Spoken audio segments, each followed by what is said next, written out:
국민연금은 질타할 게 아니라 운용을 잘하고 자꾸 칭찬해주고 격려를 해줘야지. 국민연금은 죽을 때까지 주잖아요. 그리고 물가 상승률을 반영해서 주잖아요. 만약에 민간 금융회사에서 죽을 때까지 돈을 주면서 인플레이션 해지할 수 있는 상품이 나오게 만들면 불가능해요.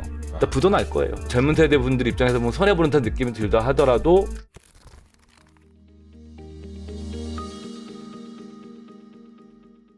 우리 전무님을 저희 Y스트릿에서 이제 처음 모셔가지고 예. 미래 셋투자와 연금센터 센터장님, 예. 예, 이상건 센터장님.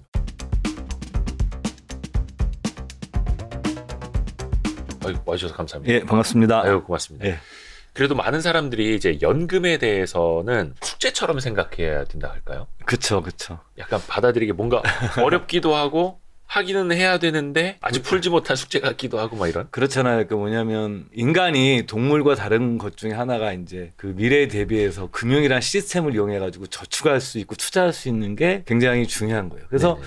보통 일반적으로 동물들은 그 생식 능력이 떨어지면 거의 죽거든요. 근데 인간은 생식 능력이 떨어지고 나서도 기간 이상을 사는 어찌 보면 거의 유일한 존재라고 알고 있거든요. 근데 이게 가능하게 하는 게 뭐냐는, 당연히 뭐 건강이지만 사실은 이게 어떻게 보면 금융이라는 파이프라인을 써가지고 젊은 시절에 내가 투자와 저축을 해서 돈을 모아놓은 돈 가지고 내가 생산력이 떨어졌을 때를 보완하는 이런 제도를 가지고 있는 거예요, 인간이. 그래서 사실 인류가 그러면 나이 들어서 무엇을 준비해야 되냐. 예전에 이제 농경 기반 사회에서는 당연한 거죠. 그 농경 기반 사회에서는 자식을 많이 낳는 게 네. 사실은 가장 확실한 생산성을 높이고 생산력도 늘리면서 미래의 자기 노후를 하는 거죠. 그래서 사실 인류가 제일 오랫동안 해왔던 그 연금 시스템은 효도연금 시스템이에요.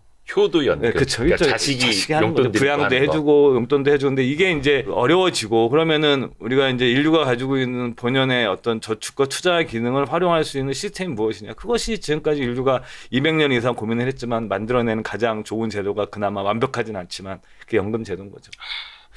그러면 이제 이거를 효도 연금에서 이제 제도화된. 그렇죠. 그리고 이제 점점 더 최근에 뭐 공적 개혁 연금도 많이 나오고 그러지만 최근에 그런 연금 개혁이라는 게 추세가 어떤 거냐면 실제로는 공적 연금을 좀 줄어드는 추세예요. 뭐 네. 지금 뭐 프랑스도 데모 많이 하고 있고 일본도 그렇고 뭐 영국도 개혁한다고 그러고 독일도 뭐 얘기를 하고 있고 독일이 사실은 세계 최초의 국민연금을 도입한 나라 아닙니까? 예? 프로이센의 철월 대상인 비스마르크가 이제 그 세계 최초의 국민연금을 200여 년 전에 이제 만든 나라임에도 불구하고 그런 나라 같은 경우에도 그런 복지국가들도 줄이고 있거든요. 근데 그렇기 때문에 이건 무엇을 얘기하는 거냐면 저는 굉장히 인상 깊었던 게 몇 년 전에 그 전 독일 총리인 메르켈, 네. 그 굉장히 독일 최장수 총리였죠, 그분이. 그 메르켈 여성 총리. 근데 이분이 독일 국민연금 이제 200주년 기념식에 오셔가지고 한 얘기가 전 굉장히 인상 깊었었는데 네. 국가가 여러분들한테 해줄 수 있는 게 점점 더 줄어든다. 대통령이 그렇게 우리나라에 대통령께 얘기한 거예요. 네. 그러니까 여러분들이 여러분들의 미래를 위해서 더 많이 저축하고 더 투자해야 된다. 그러니까 방향이 뭐냐면은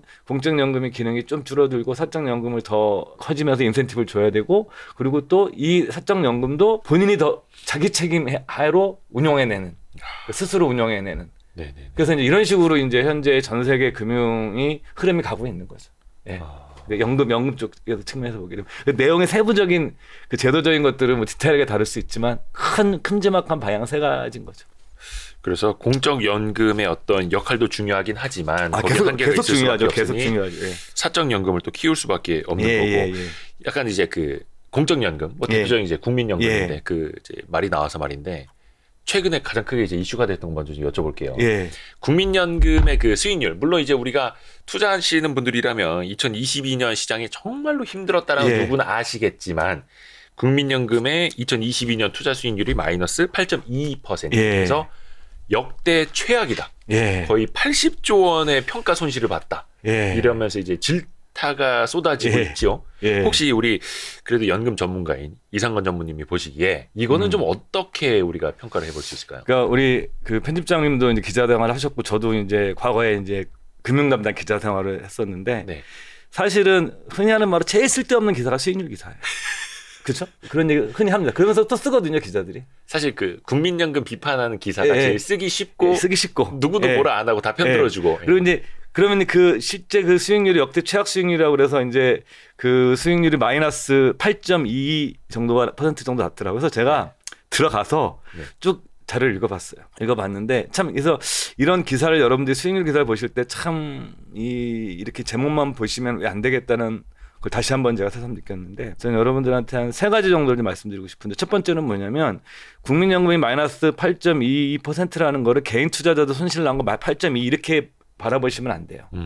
국민연금은 한 900조 원 가까이 되는 네. 세계 3대 글로벌 연기금이에요. 이게 뭐 종목 한두 개 사고 이런 게 아니라 거기는 그렇죠. 기본적으로 자산 배분을 하는 거예요. 그렇죠. 그러니까 국민연금도 자산 배분이 뭐 국내 주식, 해외 주식, 국내 채권, 해외 채권 다 마이너스죠 사실 이거는. 왜냐하면 금리가 오르면서 채권 가격이 떨어졌으니까 채권 쪽에서 마이너스고 당연히 났고 주식도 좀 빠졌고 근데 대체 투자 뭐 사모펀드라든가 부동산 투자 같은 대체 투자에서는 거의 9%또 수익을 냈어요. 안 낸 게 아니에요. 그렇죠. 그러니까 이게 자산 배분해서 나오는 수익이고 여기에 또 우리가 알아야 되는 건 뭐냐면 국민연금 계속 돈이 들어오고 빠지면서 운용되는 자산이에요. 네. 들어오면서 인출되게 유입이 예. 유입이 돼. 여러분들 주식 투자하실 때 개인들은 그렇지 않다라는 거죠. 내가 빼면서 계속 주식 투자하지 않아요. 네. 보통 다 그냥 사고 팔고 하시지 그냥 네. 배당 받으시거나 네. 그렇잖아요. 예. 근데 국민연금은 그 기금은 그렇게 운용되는 게 아니에요. 왜냐하면 이거 용처가 정해져 있는 돈이기 때문에 네. 현금 유출도 이루어지면서 나오는 수익률이라는 거예요.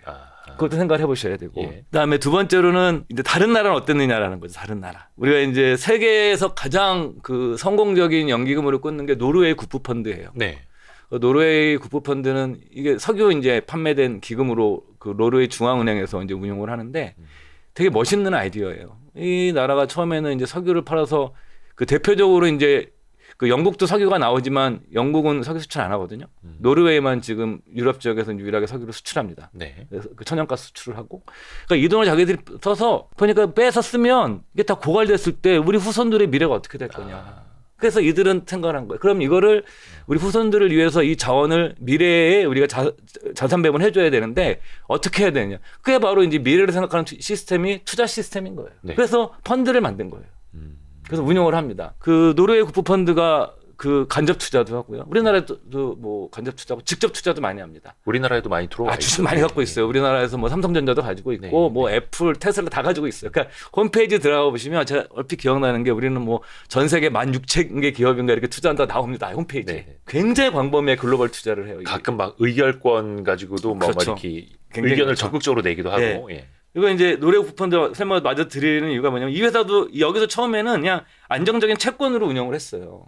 처음에. 근데 지금은 거의 주식과 대체 투자 비중이 거의 90%가 돼요. 채권 비중이 굉장히 낮습니다. 그러니까 이 노르웨이 국부펀드가 왜 그렇게 했냐. 장기적으로 처음엔 또 자기네 나라 노르웨이 물가에 연동을 시키는 였어요. 근데 이게 아니라는 거죠. 우리가 이제 세계 석유 기업하니까 글로벌 인플레이션 상승률에다가 자기네 펀드에 연동을 시켜서 수익률을 이겨내려고 그러면 화폐 가치를 지키려고. 더 적극적으로 투자를 했다는 그쵸? 거네요. 예. 더 적극적으로 투자할 게 장기적으로 인플레이션 이기는 자산이 채권은 못 이기잖아요. 그러니까 네. 주식 자산이 이기니까 주식 오리엔트되어 있는 펀드로 그 막강한 자금이 바뀌었는데 그러니까 당연히 노르웨이 국부펀드 같은 경우에는 작년 같은 경우에 더 안 좋았겠죠.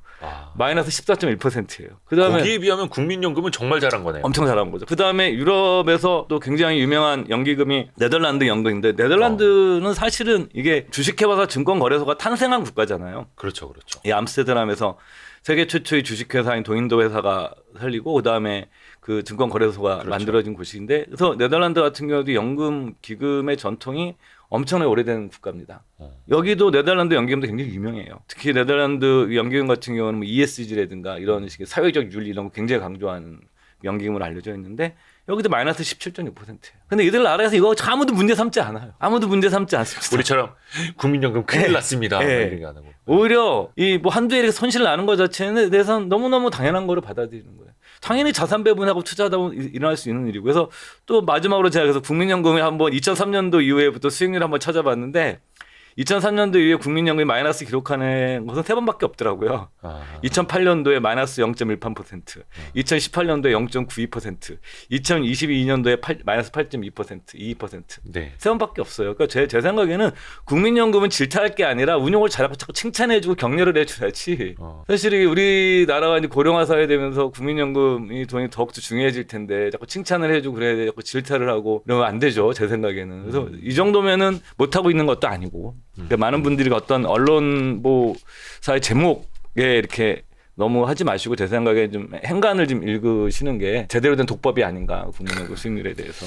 사실 직접 투자하시는 분들은 작년 국민연금 마이너스 8% 수익률이라는 게 얼마나 선방한 건지 아실 거예요. 그렇죠. 저는 더 나빠요. 저도. 개인적으로 하시고. 근데 많은 국민 여러분이 이거를 제대로 이해를 하실까? 근데 또 보면은 국내 주식 부문에서 국민연금이 마이너스 22.76%니까 예. 또 우리 시장이 또 많이 안 좋았었고 예. 여기서 많이 깨진 거는 맞는데 근데 또 반대로 생각해 보면 국내 주식에서 마이너스 22% 넘게 손실을 봤는데 전체 수익률은 마이너스 8%대로 선방을 했어. 그쵸. 그러면은 국내 주식을 많이 국민연금이 안 갖고 있는 게 더 나았던 건가라는 막 의문도 생기고. 이거는 사실은 굉장히 센서티브한 주제죠. 맞아요. 그러니까 국민연금이 국내 주식을 더 많이 가져서 안전판 역할을 해줘야 되고 그래야 된다라는 의견이 있고 또 하나는 크게 아니라 국민연금 자체는 국내 주식도 중요하지만 한국 자본시장이 글로벌 자본시장에 차지하는 비중이 2%가 안 네. 되잖아요. 한 0.2% 정도 되는 걸로 알고 있는데 그럼 우리나라에 너무 많은 자산을 넣게 되면 또 우리나라 증시가 경제가 소규모 개발 경제이고 중국과 미국에 의존하는 이 수출 주도형 국가에다가 그다음에 뭐 그렇죠. 외환 시장, 뭐 채권 시장, 뭐 부동산 시장, 주시장 다 개방되어 있는 시장이기 때문에 변동성이 높은 편이거든요. 우리나라 중에. 네. 그래서 그렇게 하는 것 자체가 오히려 장기적으로 보면 국민들의 재산을 불려 나가는데 올바른 일이냐. 그래서 오히려 자산 배분을 더 적극적으로 해 나가는 것이. 그러니까 노르웨이 국부 펀드는 지금 현재 글로벌 투자를 하거든요. 네. 그러니까 노르웨이 국내 투자 비중이 굉장히 낮아요. 이제는. 그러니까 장기적으로 그렇게 가는 것이 맞다고 보시는 분들은 이제 연금 있고. 기금 운용 전문가들은 그렇게 보시는 거고. 또 투자하시는 개인 투자자분들은 또 국내 주식을 많이 하시는 분들은 그래도 저 막대한 돈이 좀 들어와서 안전판 해줬으면 하는 바람이 있는 거고. 그렇죠. 저는 두 가지가 어디가 맞는지 잘 모르겠지만 둘 다 일리가 있는 의견이에요. 제 맞습니다. 개인적인 생각은. 이게 참 어려운 일입니다. 예, 어려운 일. 맞습니다. 근데 또 그런 이야기들 많이 하시잖아요. 언젠가는 이제 갖고 있던 것도 팔아서 내줘야 하는 게 그 비중이 더 이제 큰 시대가 분명히 예, 맞습니다. 머지않아 오기 예. 때문에 그럼 그때는 어떻게 할 거냐. 그래서 지금 국내 주식을 많이 담아놔도 그래도 문제다. 그렇죠. 막 예.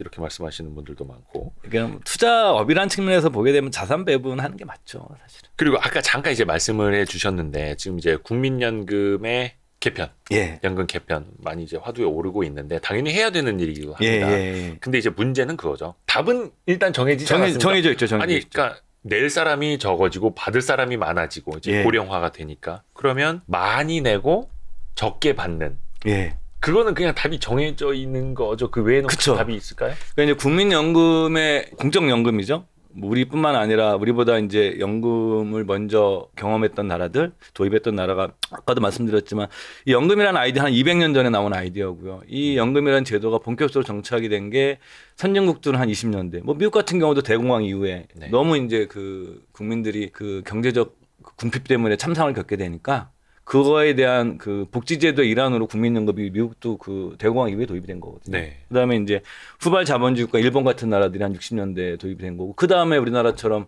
이머징 마켓 단계에서 좀 빨리 했던 나라가 한 80년대, 90년대. 우리나라가 이제 88년도에 네. 도입을 했었으니까요. 근데 이 처음에 나왔던 이 아이디어를 만들어지던 시절에 평균 수명이 60이 안 됐어요. 그래서 그 당시에 다 연금 만들 때 200년 전에 뭐 평균 수명이 60 넘어가서 몇 명이나 되겠어요. 만들 때 걱정을 안 했던 거예요. 처음 등장할 때부터 아이디어 자체가. 평균 수명이 60이 안 되면 그걸 누가 받아서. 그러니까 소수만 받을 거라고 생각을 했던 거죠. 아. 근데 이것이 아마 이들이 이렇게 인류가 오래 살 거라고 예측을 했었으면 이런 식으로 계산 안 했을 거예요. 인간이 미래를 볼 수는 없지 않습니까? 그렇죠. 그러기 때문에 그리고 여기서 이제 뭐 노인 인구가 많아지고 당연히 뭐 내는 사람 적어지면 뭐 생산 가능 인구라고 표현을 하는데 생산 가능 인구가 죽어지면 당연히 돈이 들어오고 나가는데 미스매치가 발생하는 거예요. 네. 이 발생하는 것 자체를 뭐라 하냐? 당연히 세금으로 메워줘야 되는 거예요. 이거는 그래서 많은 분들이 국민연금 같은 이런 공적연금 제도를 우리는 상품처럼 이해하시니까 그런 거예요. 내가 가입한 상품인데 이것이 수익이 얼마 나야 돼 이렇게. 이거는 그게 아니라 제도예요, 제도. 국민연금은 최소한의 생활비도 나오게 하지만 이것 자체가 사회적으로 재분배 기능이 있는 거예요. 어려운 사람들한테는 더 많은 연금액이 돌아가고 소득이 높은 사람한테는 자기가 낸 돈보다 좀 적게 받아가게 하는. 그러니까 많은 분들이 이거 약간 상품처럼 이해를 한다는 거죠. 상품이 이건 제도예요. 그리고 또 하나 또 드리고 싶은 말씀은 국민연금은 죽을 때까지 주잖아요. 그리고 물가 상승률을 반영해서 주잖아요. 만약에 민간 금융회사에서 죽을 때까지 돈을 주면서 인플레이션 해지할 수 있는 상품이 나오게 만들면 그건 불가능해요. 다 부도 날 거예요. 내가 만약에 연금이 30년, 40년짜리 상품인데 내가 30년, 40년 뒤 인플레이션 예측 상품을 만들 수 있겠습니까? 이해되시죠? 이건 못 만드는 거예요. 그러니까 제도예요, 제도. 제도기 때문에 당연히 어느 정도 불안정함이 있는 것이고 그래도 공적연금이 갖고 있는 모든 국가들이 개혁을 이렇게 약간 젊은 세대 분들 입장에서 뭐 손해보는 듯한 느낌이 들다 하더라도 이 시스템을 없앨 수는 없는 거예요. 그래서 이제 뭐 국민연금 개혁의 방향은 당연한 거죠. 뭐 더 많이 내고 덜 받고 늦게 받고 제도의 형태만 다를 뿐이지만 큰 방향은 이런 거다. 그렇기 때문에 뭐 제가 이런 쪽 민간 금융회사에서 그런 일을 하고 있어서 그런 게 아니라 사적연금의 역할을 더 본인 스스로가 높여야 되는 거죠. 어쩔 수 없이. 야, 그 말이 확 와닿네요. 국민연금을 상품이라고 생각하면 안 된다. 예, 이거는 예. 일종의 공적인 역할을 할 수밖에 없는 제도다. 예, 예. 일단 그렇게 이해를 하고 바탕을 깔고 가야겠네요. 예, 예. 근데 약간 그런 것도 있지 않습니까? 왜 국민연금 뭐 작년에 수익률이 안 좋았으니까 그런데 예.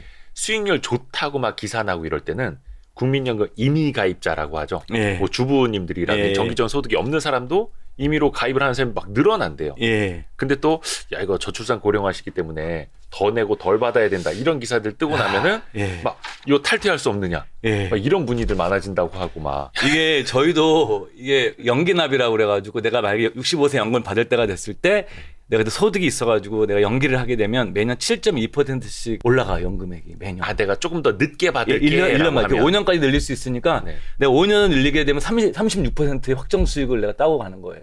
그래서 저희도 그래서 이제 많이 그걸 권해드렸었어요. 근데 이게 이제 두 가지 이제 암초가 생긴 거예요. 하나는 뭐냐면 국민연금료는 건강보험료 산정에 들어갑니다. 네. 그 계산식에. 네. 그러니까 이제 국민연금이 많아지면 건보료가 더 많아지니까 실질적으로 더 많이 받아봤자 내는 거니까 그렇죠. 별로 남는 나한테는 것도 없는 없다라고 거지. 이제 생각하시는 분들이 하나 계신 거고, 두 번째로는 야 뭐 국민연금이 어떻게 될지 모르니까 내가 좀 조기연금이라서 좀 땡겨받을 수 있거든요. 네.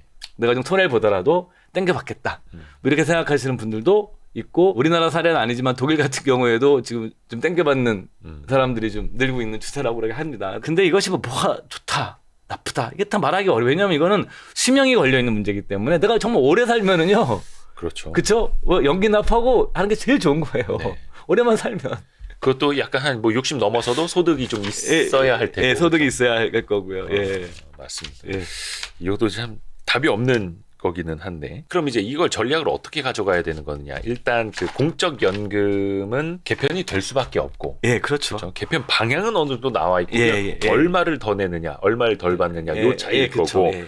그래서 계속 이제 강조하고 계시는 게 사적연금으로 예. 더 이제 보완을 해야 된다라는 거죠. 그쵸. 보완을. 예. 그 보통 우리나라뿐만 아니라 모든 연금의 체계는 그 3층으로 돼 있어요. 뭐 1층에 국민연금도 공적연금이 들어가 있고, 이번 퇴직연금이죠. 뭐 기업연금이라 표현할 수, 기업에서 내가 받는 소득의 일부를 적립을 하는 게, 우리나라 같은 경우는 이제 법정 퇴직금 제도거든요. 네. 그러니까 뭐 미국 같은 데는 그렇지 않잖아요. 네. 우리나라 법으로 정해진 퇴직금인데 이걸 가지고 이제 노후자금 쓸 수 있도록 하는 퇴직연금 제도가 2005년도에 도입이 됐고, 우리나라가. 네. 그다음에 이제 우리가 연금저축계좌라든가 뭐 개인형 IRP라든가 뭐 이런 걸 가리키는 게 소위 말하는 사적연금이에요. 그건 제도화된 거죠. 이건 뭐냐면 이런 제도를 이용하면 정부에서 인센티브를 주는 거예요. 세제 혜택도 주고 네. 세금도 깎아줄게. 그러니까 니들 많이 넣어. 네. 그러니까 그다음에 인센티브가 없는 상품들이 있을 거예요. 내가 스스로 이제 뭐냐면 노후 재테크 핵심은 뭐냐면 간단한 거예요. 죽을 때까지 현금을 마르지 않게 하는 게 제일 핵심이에요. 그렇죠. 뭐 아무리 뭐 거창하게 뭐 이론을 들이대더라도 한마디 말로 표현하게 되면 죽을 때까지 현금 흐름이 멈추지 않게 하는 것. 그러니까 내가 그럼 기존에 있는 자산이죠. 그러니까 정부가 이런 제도에 의해서 만들어서 세제 혜택을 주는 상품 외에 네. 내가 스스로 내가 연금화 시키는 거죠. 그게 뭐 셀프형, 뭐 임대 사업도 하시고, 네. 그다음에 요즘 뭐 어떤 분들 월 분배식 ETF 같은 네. 것들 활용하시는 분들, 네. 그러니까 캐시플로우형 자산을 내가 자꾸 확보하는 거죠. 아니면 기존에 캐시플로우가 없는 자산은 캐시플로우 자산으로 바꾸고, 뭐 대표적으로 이제 주택연금 같은 경우가 그런 자산이거든요. 그렇죠. 이게 캐시플로우가 없는 자산인데 내 집에 깔고 앉아 있으니까 이거 캐시플로우 있는 자산을 바꿔놓는 거죠. 네. 이런 식으로 내가 뭐냐면 하는, 이게 뭐 셀프 연금이라고 합니다. 뭐 저희들 용어로는. 그래서 크게 보게 되면은 국민연금, 퇴직연금, 세제 혜택을 주는 연금저축계좌 IRP 플러스 그다음 내 스스로 만들어가는 셀프 연금, 이런 식으로 다 구성되어 있는 거예요. 그러니까 사실은 핵심이 되는 거는 국민연금은 내가 운영을 안 했까 그냥 빼는 거죠. 네. 빼는 거고, 두 번째가 이제 퇴직연금인데 퇴직연금에서 DB형이냐 DC형. 그러니까 네. 내가 회사에서 알아서 운영해주는 DB형에 가입하신 분들은 또 신경 쓸 게 없어요. 네. 그냥 퇴직을 좀 받으면 돼요. 네. 그다음에 DC형인 분들은 내가 운용을 해야죠. 네. 예, 운용을 해야 되고, 그다음에 연금저축계좌도 마찬가지죠. 그것도 내가 운용을 해야 되고, 그다음에 셀프연금도 내가 운용을 해야 되는 겁니다. 그래서 퇴직연금부터 개인연금, 내 자산을 현금으로 만드는 이 세 가지가 사실은 노후 준비의 본질이에요. 네. 재무적인 목표고. 예. 그러니까 이쪽에 대해서 내 능력을 더 키워나가고 그런 다양한 자산을 찾으려는 노력을 해야 되고. 국민연금, 퇴직연금 그 위에 개인연금 혹은 이제 셀프연금이라고 부르는 3층으로 가야 되는 거고. 근데 그렇게 보면은 이제 비중으로 따졌을 때도 셀프연금 비중을 점점 높여가야죠. 높여가야 하는 예. 거고. 이제는 그리고 이게 또 제가 이제 틀릴 수도 있고 틀렸으면 하는데, 예를 들게 되면 그 정부 재정이 고령화라는 변수는 그 정부 재정에 되게 나쁜 영향을 미쳐요. 그러니까 일본 같은 경우 일본이 뭐 정답은 아니지만 일본도 우리가 정부 재정이 세계에서 가장 빚이 많은 정부거든요. 그렇죠. 예, 일본이. 근데 일본 같은 경우에는 뭐 그리스와 달리 옛날에 자기네 부채를 다 대내에 가지고 있기 때문에 거기다 자국 국민들이 국민 다 저축을 했기 때문에 그러니까 이건 무슨 얘기냐 그만큼 과거에 저축을 많이 해놨다는 얘기예요. 이렇게 저축을 많이 해놓은 상태에서 얘네들이 이제 30년간의 그 디플레이션에 들어가지 않습니까? 네. 그러면 우리가 보면 그때 디플레이션 때부터 그 정부 재정이 나빠졌을까 보면 그렇지 않아요. 물론 정책적 실기도 많이 했었지만 계속 순종했던 시기는 고령화 시기가 거의 비례합니다. 이 뭐냐면은 이 고령화에 대한 사회복지 비용은 가정으로 얘기하면 고정비 같은 거예요. 네. 그래서 이게 한 번에 쉽게 줄이기가 실제로 어렵습니다. 그러면 정부 재정이 계속 이렇게 나빠지게 되면 당연히 이제 우리나라 같은 경우는 환율 압박이 될 수가 있거든요. 네. 그 외국인 투자자들 입장에서는 뭐 그렇게 오지 않았으면 딱 좋겠지만, 근데 그리고 또 정부가 그러면 계속적으로 이 비용을 충당을 하려면 계속 걷어야 돼요. 그래서 뭐 건보료 같은 것도 계속 오르고 있지 않습니까? 네. 그래서 이 많은 분들이 옛날에는 뭐 집안채 있으신 분들이 그냥 자기 자녀들 회사에 올려가지고 했는데 지금은 뭐 서울에 있는 아파트 한 채 갖고 있으면 못 올리거든요, 다. 자녀한테 피부양자로. 피부양을 못 올리거든요. 자기 재산이 다 잡히기 때문에. 그러니까 이런 건보료 같은 것들도 이제 그 준조세적인 이런 비용들도 증가하는 것이 저는 당연한 거고, 뭐 내야 됩니다. 그건 사회 시스템을 유지를 해야 되니까. 근데 이제 연금저축계좌라든가 퇴직연금 같은 경우가 그 국민연금하고 또 다른 좋은 장점 중에 하나가 건보료 산정이 안 들어가요. 그러니까 은행 이자도 들어가고 주식 배당금도 다 들어가고 국민연금도 들어가고 내가 사업소득 근로소득도 다 들어가는데 네. 자동차도 들어가고 집도 들어가는데 네. 퇴직연금과 연금저축계좌에서 발생한 수익에 대해서는 그냥 내가 연금 소득세 내는 게 모든 것이 끝나요. 그렇기 때문에 이것은 또 사회적인 어떤 이런 변화와 관련돼서도 굉장히 조세 효율성이 좀 더 높아질 것이다라고 저는 보고 있죠. 연금도 그거는 이제 소득세가 따로 따로 세율이 책정이 연금 되죠, 좀 소득세가 낮게. 딱 끝나죠. 연금 소득세만 모든 게 종결이 되죠.